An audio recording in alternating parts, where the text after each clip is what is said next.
sekedar demo dibunuh nggak boleh. Sekarang kita bicara soal syariat Islam dan undang-undang yang ada.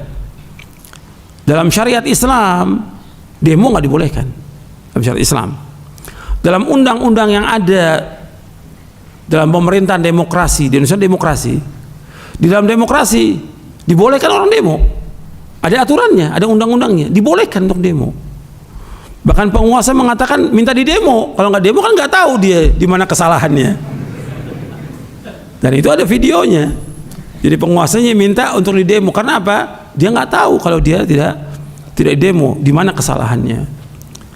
Undang-undang ada, mereka undang-undang ada, nggak boleh dia dibunuh, karena dibolehkan untuk undang-undang untuk demo. Kalau syariat Islam nggak boleh demo, tidak boleh.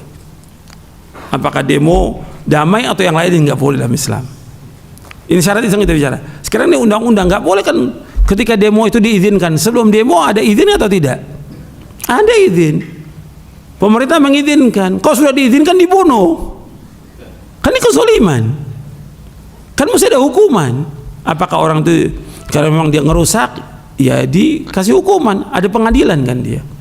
Ditangkap dulu, diadili, nggak langsung dibunuh. Jadi ini harus diperhatikan. Sebab kalau dibilang boleh dibunuh, antum membolehkan membunuh nyawa kaum muslimin, nggak boleh. Yang demo-demo kan orang Islam, karena mereka nggak tahu tentang hukumnya dalam syariat, mereka nggak tahu, jahil. Kemudian undang-undang membolehkan untuk itu. Jadi jangan dibunuh, dihukum mereka. Kalau memang mereka salah, melanggar ketentuan dari undang-undang itu, dia hukum, nggak langsung dibunuh. Kalau sekarang kan enggak, main bunuh aja, nggak boleh dalam Islam. Ini nyawa kaum muslimin. Kan seperti membunuh semua orang. Antum ketika bunuh orang, ini kerusakannya besar. Pertama, antum membuat keluarganya jadi apa? Anak-anak jadi apa? Yatim. Istrinya jadi janda. Orang tua kehilangan anaknya.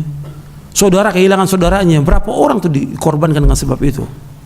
Yang tadinya umpamanya dia punya usaha, punya yang bisa membiayai anaknya, istrinya, orang tuanya, hilang tuh dengan terbunuhnya dia. Apa nggak zalim itu?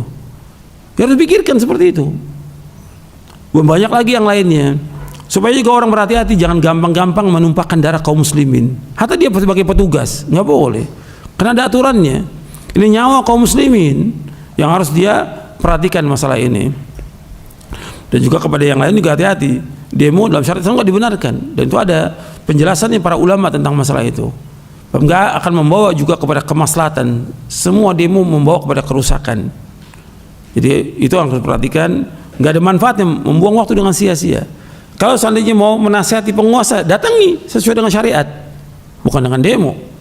Datangi penguasa seperti yang diperintahkan dalam Al-Quran, diperintahkan dalam hadis Nabi SAW. Kan orang yang paling jahat di muka bumi, yang mengaku sebagai Tuhan, lu banyak membunuh manusia, siapa? Firaun. Allah menyuruh Nabi Musa, Nabi Harun mendatangi Firaun, menasihati Firaun. Ini paling zalim itu. Mengatakan dia sebagai Tuhan. Ana rabbukumul a'la. Allah mengatakan kepada Nabi Musa dan Nabi Harun, idhaba ila fir'auna innahu tagha faqula lahu qawlan layyinan la'annahu yatadhakkaru Aisyah. Adalah kamu pergi datangi Firaun itu. Kemudian katakan perkataan yang lemah lembut agar dia ingat atau dia takut kepada Allah. Jadi disuruh mendatangi, mengingatkan, bukan dengan kasar, bukan dengan caci maki kepada penguasa, nggak boleh. Mencaci maki penguasa nggak boleh depan umum atau menjelek-jelekan dia, nggak boleh dalam Islam. Ini Firaun tagut, tetap Nabi Musa dan Nabi Harun disuruh datangi Firaun, kemudian menasihati dengan cara yang baik. Disuruh untuk mengucapkan kalimat la ilaha illallah, kemudian dinasihati dengan baik untuk takut kepada Allah. Jadi seperti itu Islam. Saya pikir cukup sampai di sini kajian kita, mudah-mudahan bermanfaat.